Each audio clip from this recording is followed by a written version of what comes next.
उस व्यक्ति ने अचानक देखा कि कक्ष के फर्श पर अजीब सी चीज है। उसने ध्यान से जांचा, देखा कि 3 चींटियों वस्त्र का एक तार खींच रही हैं। बिना समझे ही वस्त्र काफी बड़ा हो गया। तभी चींटियां फर्श पर कुछ संकेत दे रही थी, मानो उसे कुछ करने के निर्देश दे रही हूँ। जल्द ही जेल के प्रहरी उसकी ओर बढ़ते दिखाई दिए। तब उसे अचानक सब स्पष्ट हो गया और उसने तत्परता से वस्त्र पहन लिए। उलटी गिनती खत्म ही होने वाली थी। उसने अंततः हेलमेट पहन लिया। जब जेल के गार्ड सेल के दरवाजे पर पहुंचे तो देखा अंदर कोई नहीं है।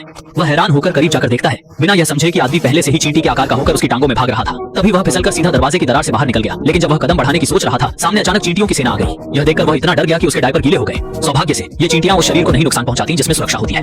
तभी ऊपर से भारी आवाज सुनाई दी। एक चींटी हेलीकॉप्टर सामने स्थिर होकर उतर गया। आदमी तब समझ गया कि ये चींटियां उसे बचाने आई हैं। वह बिना देरी किए उसके ऊपर चढ़ गया। इस बीच जेल में हलचल हो रही थी, क्योंकि आदमी गायब हो गया था और अब हिंसक प्रयास हो रहे थे उसे पकड़ने के लिए। आदमी मौके का फायदा उठाकर ट्रक पर चढ़ गया, लेकिन तभी अचानक एक मोटरसाइकिल तेजी से आ गई, जिसके उत्पन्न हवा ने उसे बस में भेज दिया और वहीं एक औरत के बालों में गिरा। फिर अचानक थप्पड़ से वह अखबार पर जा गिरा। उसे जो सांस लेना था वो भी नहीं ले पाया और बाहर की गर्म हवा ने उसे सैकड़ों मीटर ऊपर उड़ा दी। लगातार झटकों के कारण पहली उड़ान पर गए आदमी की हालत खराब हो गई। अंत में उसने अपनी आंखें बंद की